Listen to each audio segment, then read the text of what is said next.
Hey guys, welcome back to the Turnbuckle Tavern's YouTube page and our Tuesday exclusive here on YouTube, POWERRR Trip. And we are going to break down this week's episode of NWA Powerrr. Before we get into that, make sure you guys are clicking the bell up in the corner so you can turn on notifications to know when we are going live with a new video. And it'll give you all the notifications. Subscribe to the YouTube channel so you know when we're coming back with more videos. You can find us on YouTube, or obviously here on YouTube. You can also find us on Twitter and Instagram at Turnbuckle Tavern and Twitter at Tbuckle Tavern. And you can find us on Pod Foundation also, where we have a group of 4, including us, amazing podcasts. At Extra Cooler, at Pyramid Wrestling, at Chick Foley. Go check them out at Pod Foundation. If you follow that, you get news on all of us. Also go to Chalkline. Get yourself 10% off some of their sweet swag by using the code PF10. I haven't got anything from there yet. I need to. I know you got the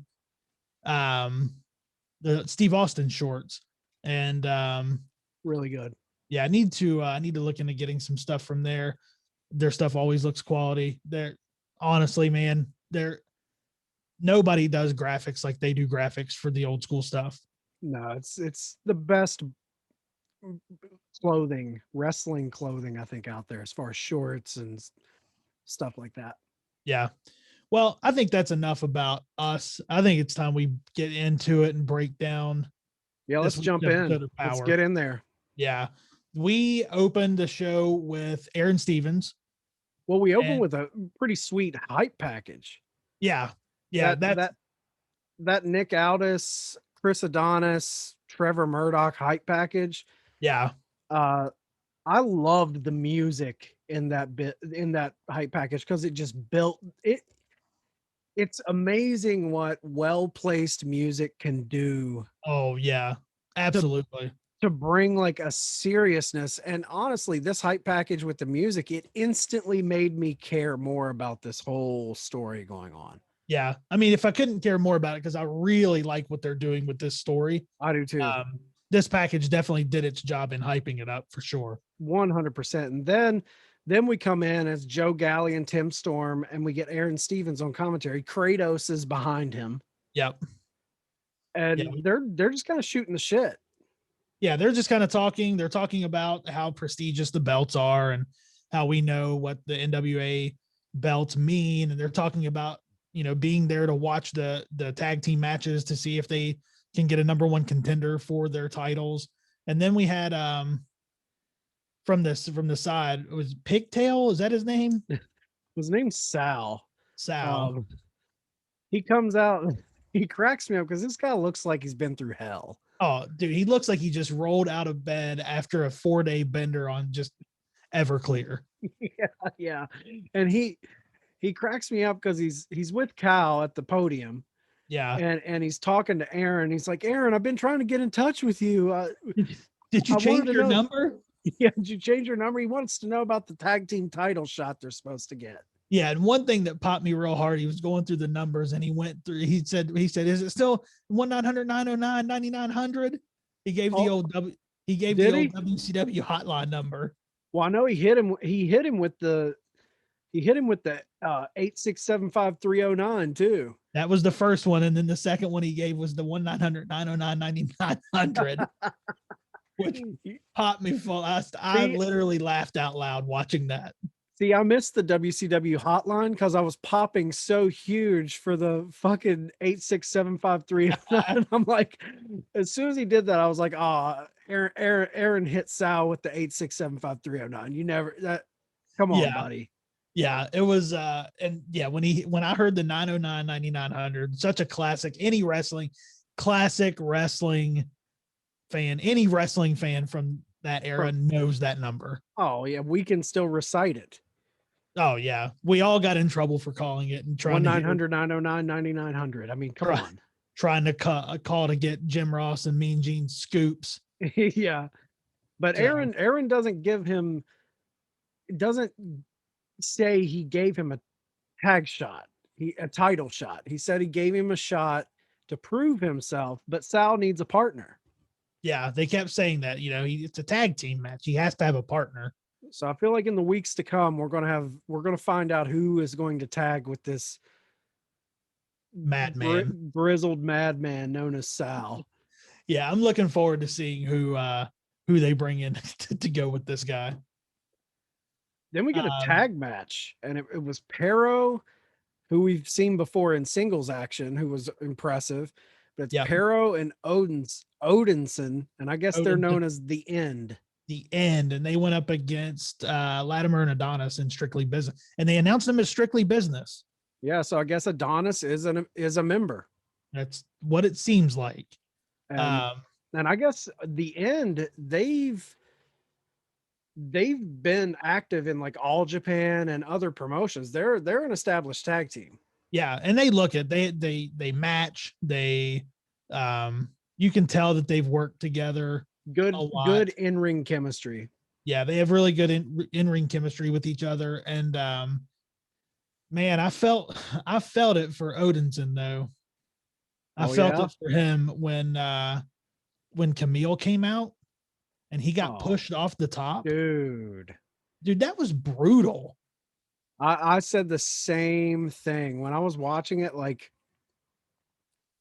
Odinson, when he took that spill and hit like spine first on the edge of the apron. Oh, it was wild, man. And then hit the floor. And we're led to believe, because the other three sides of the ring, they don't have mats, but that spill was so vicious that I'm like, they've got to have mats there for that, because it was off camera. You couldn't see what was there. I would think that they would, but I don't think they do. I really don't think they do. I mean, God, man, that was a bump.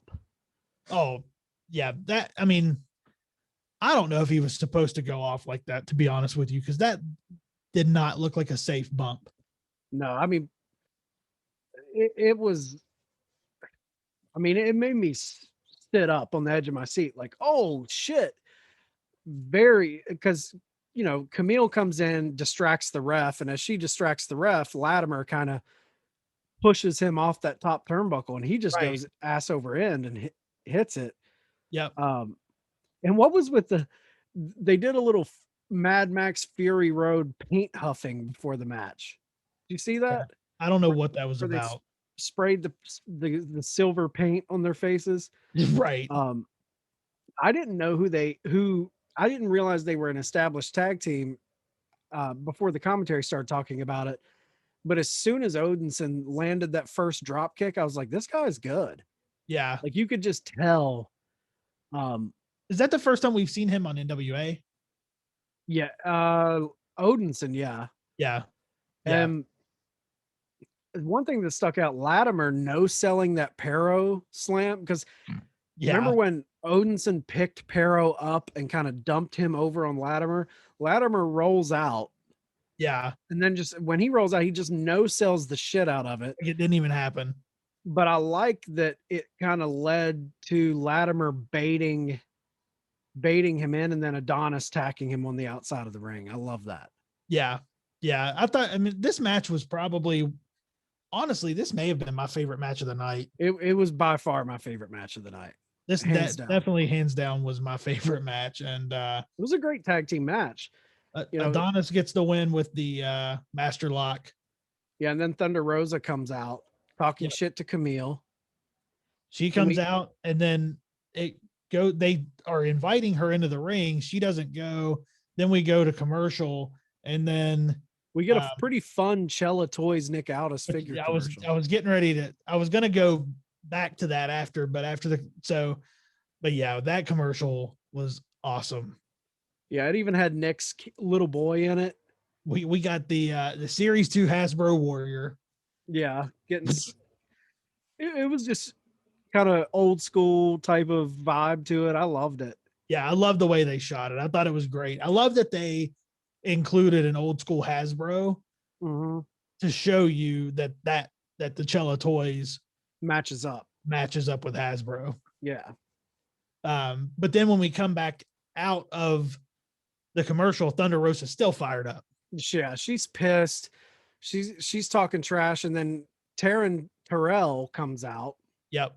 looking just ridiculous, and As only she can look. yeah, has the winged whatever that thing is on her back. Yeah. Um, she comes out, interrupts, and then Melina comes out and interrupts. And Melina's like, they're pretty much arguing over who could give Thunder Rosa help. And Thunder Rosa's like, she doesn't want help from either one of them. I don't need it from either one of you guys. So, Then we got what I thought. I mean, I thought this was the promo of the night. Trevor Murdoch. Trevor Murdoch talks about how being national champion means everything to him. He talks about family and honor and integrity, but I'm telling you, man, like he was fired up. He was just firing on all cylinders in his promo. And this is going to seem like a stretch to a lot of people, what I'm about to say. I think a lot of people will probably give me shit for this. But as I'm watching this, I'm getting Dusty Rhodes vibes, man. Oh, yeah. I mean, he definitely has that. I mean, he has the Definitely has potential to be, he's the blue collar everyman, redneck, for lack of a better word, if you want to call him that. But I was getting son of a plumber vibes. I was getting champ. Yeah, like when he started, he said something about everybody's got that boss out there, and he's talking directly into the camera and talking about people have a boss that, and I'm like, that's some shit Dusty Rhodes would say. Put in hour after hour and nothing, you know. That is Dusty Rhodes. That I'm not saying it's the Hard Times promo, but you know, I almost expected him to be like, reach out and put your hand and touch the screen, and yeah, you know, like it definitely had those vibes for sure. No doubt about it. No They're doubt pushing Murdoch. They're pushing Murdoch to be. Well, he said he's coming for for Aldis. Aldis, yeah, he's going to be the title contender because they're putting everything behind him. Yeah, he lost the national title, and now he's going. He doesn't even not even talking about that anymore. No. So now he's coming after. He says he's coming after Aldis. So honestly, I think that's why they had him drop it. That's what I was going to say. That's why he dropped the title, because he's going to be the contender with Aldis. What do you think about that? I like it. I think you don't have to have these. I would rather see Trevor Murdoch go after that. I think he's a great worker. I love his promos. He can cut a promo better than anybody. So and you're building from within. Right. Like, sure, we fantasy booked. We've talked about bring in a Joe Hennig, bring in a Mike Bennett. You know, they're obviously stuff like that's exciting. Some new face, and I'm not beyond them eventually doing that. But if you can get a good storyline and really build up some heat and some steam behind a Trevor Murdoch versus Nick Aldis, I think to build within your company, I think that's what you do. Yeah. I mean, he is that working man's champ, you know, he's the working man. That what a better counter to Nick Aldis than him. Exactly. It's the complete opposite. It is the Flair versus Dusty vibe. Yeah. You know, the working man, but I've always been a fan of Trevor. Like, I even liked him in WWE. I thought, who was he? Lance Cade. Yeah. I thought they were a fun tag team, and I always loved that Trevor was a bit of a throwback. But I'm telling you, man, and I've loved him in NWA, but something tonight clicked for me. Yeah. Like, tonight was where something clicked, where I was like, okay, this guy could be a main eventer. Oh, for sure. I think it's the perfect pairing for Nick Aldis. I'm loving it right now. I'm absolutely loving it.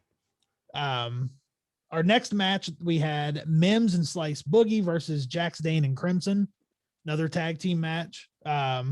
Crimson, that dude, they called Jax Dane and Crimson called themselves the War Kings. The War Kings, yeah. They're the War Kings, and Crimson's a beast, man. He is a beast. I had a lot of issues with this match, though. I don't, yeah, definitely had a lot of issues with it, and I'm not sure what.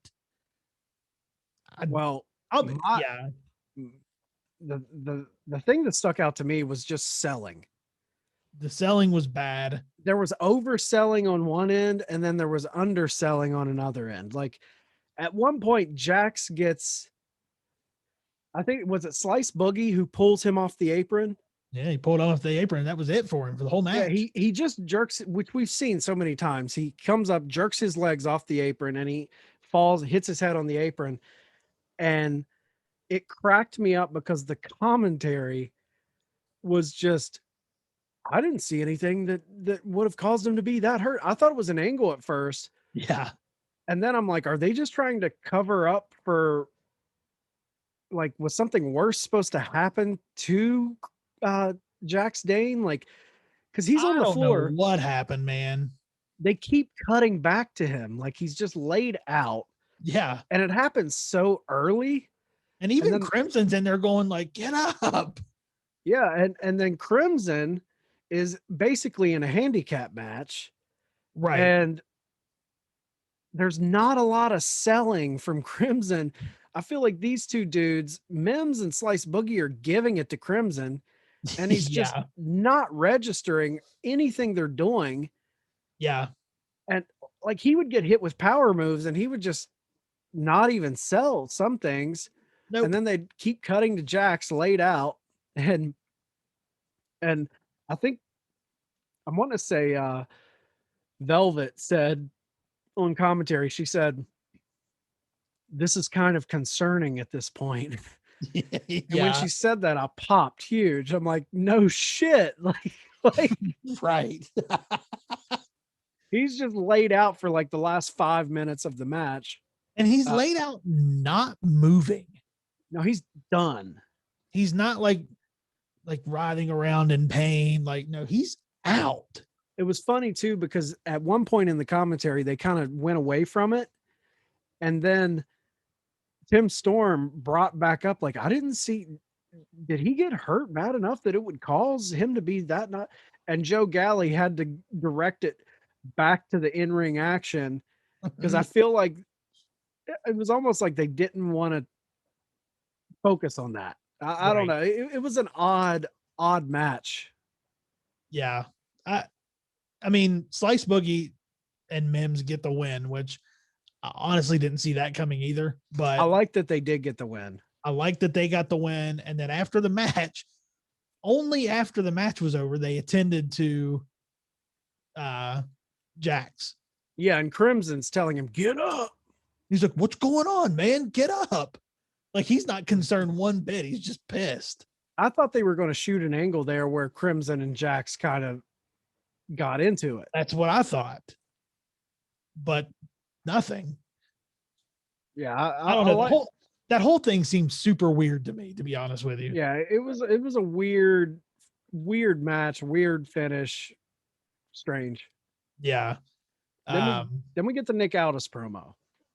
Yeah, so he comes out to address some rumors. Obviously, we think he's going to address the rumors of Adonis joining Strictly Business.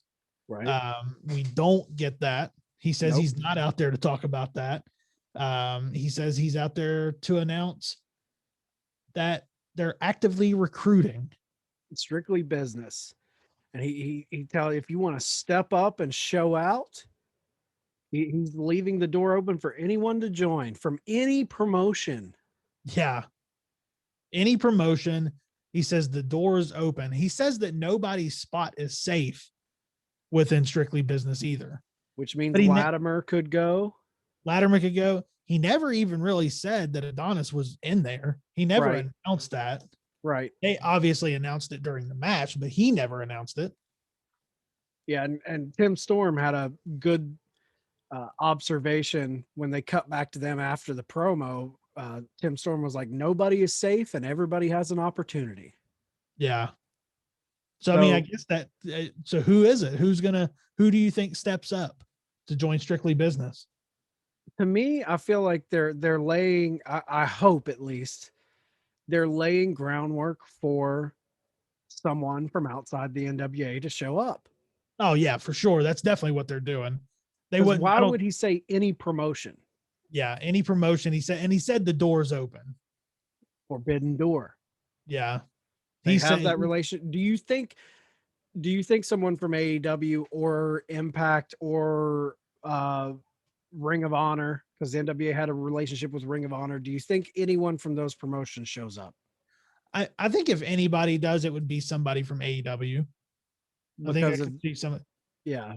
Yeah, I mean, I think that's the biggest move right now if they're going to do that.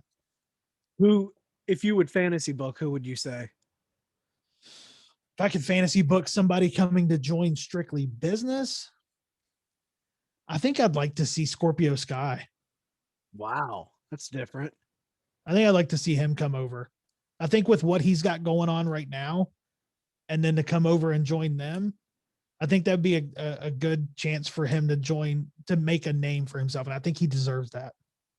That's cool. I would go, just off the top of my head, I would go with the guy who just teamed up with Scorpio Sky on Elevation. Have Ethan Page go over there and join. See that too. Yeah. He's got that vibe, that Strictly Business vibe. Or like, that's the trick though. It's joining Nick Aldis. I feel like I would have a lot more fantasy booking in my head if it was to challenge Nick Aldis. Facing Nick Aldis. Yeah. Yeah, it is more difficult when you're getting somebody to join the group. Right. Because I almost feel like you may even have to have a champion join the group. Yeah. You know? Yeah. And at that point, I don't know who it would be, but No, I have no idea. I think Ring of Honor is on the table though to come over. I wouldn't be surprised if a EC3 or I mean, Matt Cardona's been flirting with challenging Nick Aldis on social media. So do you ever see a Matt Cardona showing up on NWA? I mean, I can see him showing up, but I don't see him joining Nick Aldis. No, I want to see him face Nick Aldis. Yeah. I don't think he comes in to join Strictly Business. Yeah. Yeah. I don't know. I mean, it's very interesting. Yeah. And then we get our main event. Yeah. Fred Rosser and the Pope. In a 6 minute and 5 minute, 6 minute and 5 second TV title match. I love how they put that time limit on it. I love that they have the time limit in the corner too. Yeah, it's very, very cool. It differentiates it from other matches. Yeah. Solid match. Yeah, I thought, did you pick up on the fact that they said Pope was from Cleveland, Ohio, and he looked over there? And I didn't catch that. He's not from, there was a whole thing in the beginning of the match where they were announcing Pope and they were like, from Cleveland, Ohio. And Pope kind of looks over there and is like, what? And then you see Kyle, the guy announcing it, looking over at the commentary like, so they screwed up. He's not from Cleveland, Ohio. He's from Jacksonville. Where did they get Cleveland, Ohio? I don't know. I love that they left it in though, because this show's taped. So it's like they could have just put that out, but I love that they left that in there. It's funny. Yeah, that is kind of funny that they would leave that in. It was a good match though. Yeah, I thought it was solid. I mean, it went the full, pretty much 5 minutes and 50 seconds. Yeah, Fred Rosser looked great. Pope ends up walking away with the win though. Yep. Then we get I love Tyrus Pope in the ring too, man. I love when he's getting hit. He's so vocal about it, and the way he's vocal about it. It's fun. He's fun. Yeah. He's very, you can tell he's just seasoned. He's comfortable. Yep. There's a confidence in him. I love Pope. And then after he wins, after he gets the win, like you were saying, Austin Idol and Tyrus come out. Yeah, and they're clapping, but there's no sincerity in that clapping. No. And Tim Storm calls him out for it. Yep. Yeah, Tyrus is, I'm assuming he's gonna get a shot at the TV title. Oh yeah. Austin Idol's pointing at the title. They're coming for it for sure. Yeah. Yeah. I know they taped this show, but they need to get that Great American Smash shirt off him. He wears it. They need to change his wardrobe a little bit. Switch it up on him. Yeah. The one thing, this was about 45 minutes tonight. The one thing I want to end on, just a conversation real quick, is you can tell to me that the lack of a crowd, and I don't know how they earn money. I don't know how NWA is pulling in money outside of their deal with Fight TV and things like that. Right. But it seems to me like post-pandemic NWA versus pre-pandemic NWA, it seems like it's hard for them to sign talent and bring in quote unquote stars from the indie scene. Right. Because and I get, like, there was a few key people behind the scenes that made things happen that they've lost. You know, some due to the whole speaking out movement, Right. uh, and then obviously R.I.P. We lost Joseph, uh, the question mark, Yep. Josephus, who was he did a lot of those commercials that were in the Mhm. early seasons. So it's a different vibe this year. I feel like the first few seasons pre-pandemic, there was a you never know who was going to show up. Remember, Yeah. we had Scott Steiner show up, we had the Rock and Roll Express show up, we had Eddie Kingston was on there. Yep. Obviously Ricky Starks, but at the time Ricky Starks was a nobody. No one knew who he was. But Right. we had a lot more. Every episode, I feel like they were bringing in new personalities, and we haven't got a lot of that this season. So it was just kind of, what's your thoughts on that? Do you think they're kind of, their hands are tied a little? Can you tell that their hands are tied and they're kind of trying to work with They're definitely working with what they have, and to save money? they're definitely trying to save money because, however, I do think that they are setting the stage because we're only 3 episodes in. Absolutely. We're only 3 episodes in. So I think they're setting the stage, maybe hoping that there can be some people come in to the audience, Right. whether it's not a full crowd or, whatever capacity they can get them in. But I think there's people coming. And I do too. I think they have aces up their sleeve. Especially with Nick Aldis making the announcement for the open door and the tag team partner for Right. Sal that's coming in. Right. And I There's think going to be, yeah, I think they're very smart too. Like, they don't want to, it's almost like they're setting up the guys they have, and they're banking on things that they have, like you said, aces up their sleeves. And because Billy and Nick Aldis, they get pro wrestling. they know. They know, pro fans of pro wrestling. What is the one thing that fans love almost more than anything in pro wrestling? Surprises. Surprises. Yep. Surprises. That's Everybody what we knows all that. live for. We all live for those crazy surprise debuts. And I feel like fans that may be critical, like, oh, we haven't got, just Just wait. It's be coming. patient. It's coming. They're not stupid. I mean, that's the thing. Like, Yeah. if you think you're dealing with a company this is the NWA. Right. It's the NWA. We're not talking, this isn't some schoolyard promotion. Like, Right. they know what they're doing. Billy Corgan's behind it. Nick Aldis is behind it. They're not going to have no talents come in there. Yeah. And look, the pandemic, everyone had to change and you know move and shake through the pandemic to get things happening when there wasn't a lot of options here and there. And I think, And that's the thing. We still don't have a lot of options. no, we're still under Things, this thing. things aren't, this isn't, we're not back to normal. Right. Things are far from being back to normal. Right. And I think they're doing a great job with what they have. Yeah. And I do think there's things coming. Um, and I think so far they've set up some good storylines. They, Trevor Murdoch and Nick Aldis, there's a lot of good storylines. They have Strictly Business. All this stuff is good. Yeah. And, it's NWA. Don't sleep on NWA. You gotta give them time to build out this season's stories. Where are we going? Yeah. It's coming. The stories it's coming.